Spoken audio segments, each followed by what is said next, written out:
Hello and welcome to League of Legends. So I thought I would make a video about noob traps in context of the Masteries, and then I also found out that they want feedback of Masteries for season 4. So this gives a double thing for this video.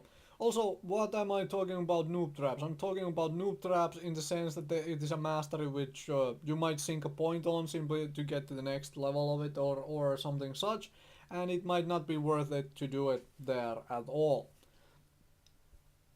Obviously, this is my personal opinion and your opinion might vary.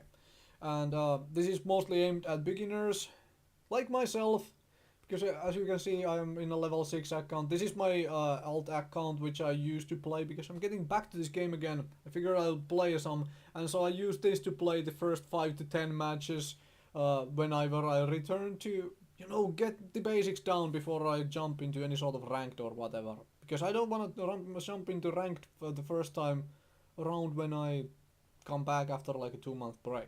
But let's get to the point of this video. Start with offense tree. Here is a big one. Destruction. There is 11 towers or turrets on the map. How many of them will you be present to destroy? And are you even building attack damage on the champion you are playing? Picking this up on an AP carry like Annie, who cannot use her spells to destroy towers, is completely pointless. Don't do it. Like, give it some thought before you pick one of these things up, right? So please don't pick up destruction like ever, especially in solo queue. Havoc, really questionable. You might need the points here because going down one of these paths to the 9 points and then you need 3 points somewhere. But this is usually better for almost everyone, especially if you can accept that you do not have perfect farming abilities, and this will help your farming in the early laning phase so much more than Havoc ever will. Because, I mean, all 3 mastery points here increases 100 point. Every 100 damage you do increases by 2. That is not a lot. It might be a lot at the 50-minute end game when you have your Tristana with full AD setup and you are doing 500 damage, which turns into 510 with a Tristana's like auto attack steroid, as in attack speed steroid, to help her with the to create massive damage over time. But overall, this is not helpful for most of the game, so I suggest not picking it up. It might be even worth it to spend points on one of these, that 1 point which you get after spending 2 points in Butcher to help your early laning phase. This here is another questionable setup.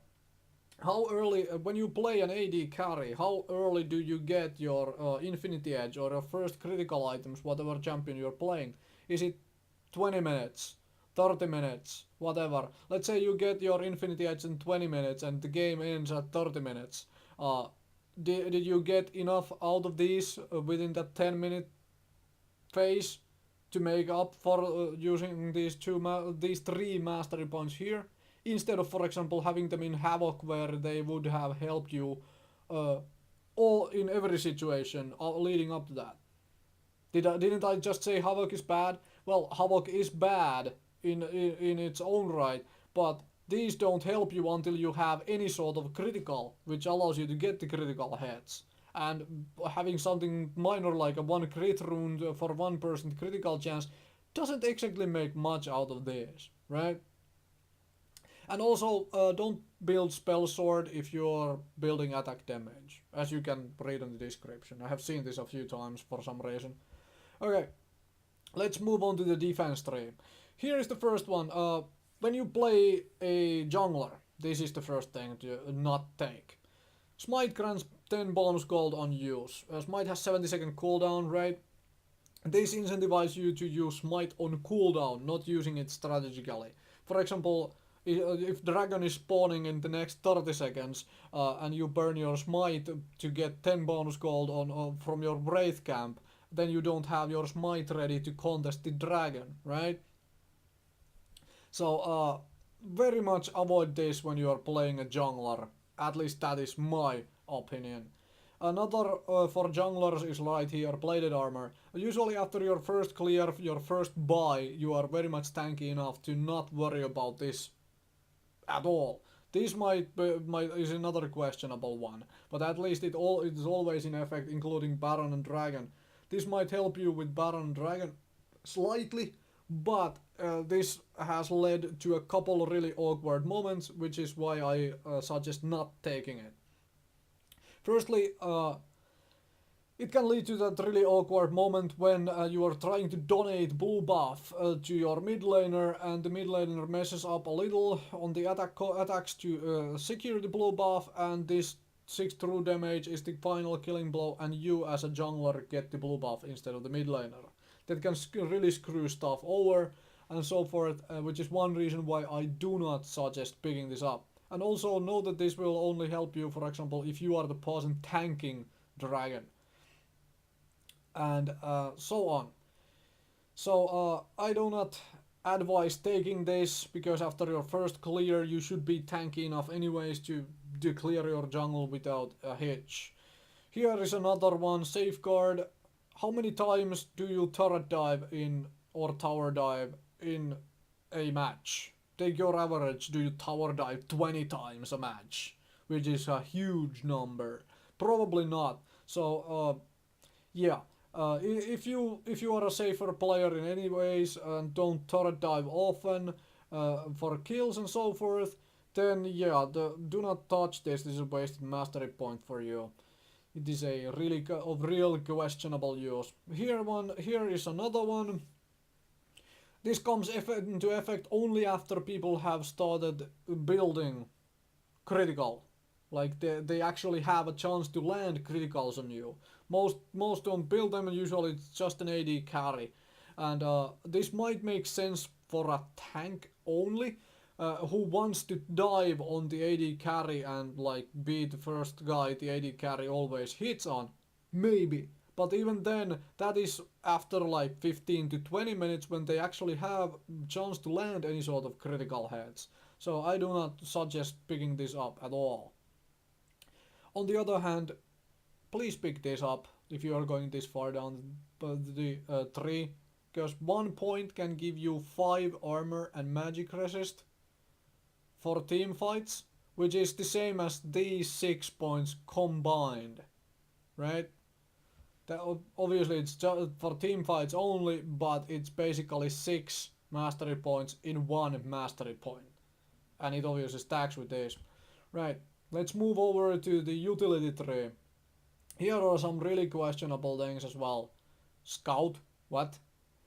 No one when you are playing solo, and especially when you're playing solo support and slamming down wards, no one will react within those 5 seconds to things they see with a 25% increased vision radius, which is not even much. So please do never pick this up. This is another questionable one, especially since it's pretty much picked only by support, and sometimes it will take a while until you have your first activated items to begin with, and sometimes it doesn't even make sense to build any. So you might just entirely skip it and not worry about it. I can see it for all these LCS and whatever tournament guys, the guys who are playing in a full five-man team all the time. Yeah, they might get away with it, and they might always get the chance to build one of those items, but in solo play, don't worry about it at all. These are another set of support masteries which are really questionable for solo play. For 2 mastery points, you get a random base kit and you get a 60-second ward. I don't know. It's just, well, might just as well buy a real ward and might just as well buy a freaking healing potion, right?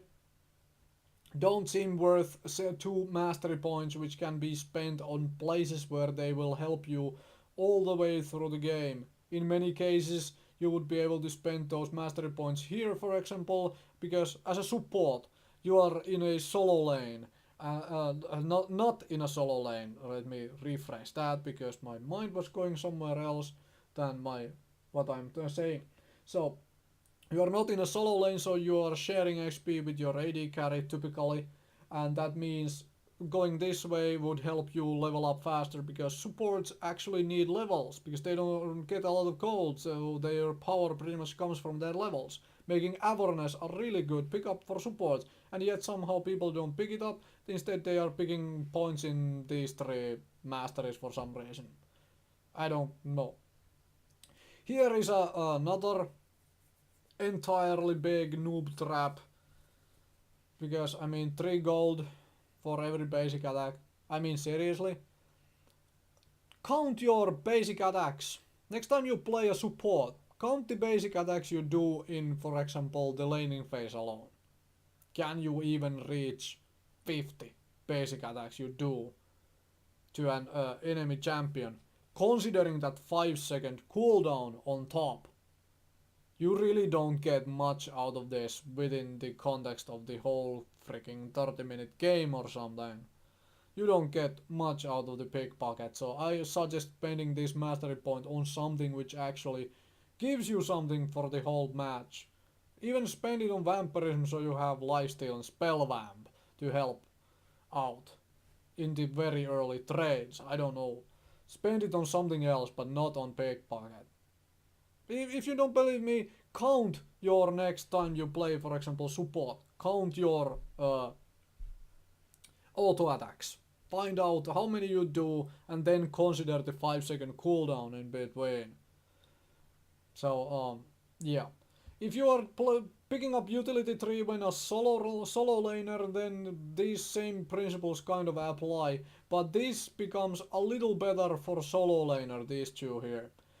Even then, I wouldn't suggest it. Like, you can just as well pick up vampirism for much easier laning phase and whatnot, or trading in general. So yeah, I think I'm done with the very basics of noob traps within masteries, and thank you very much for watching.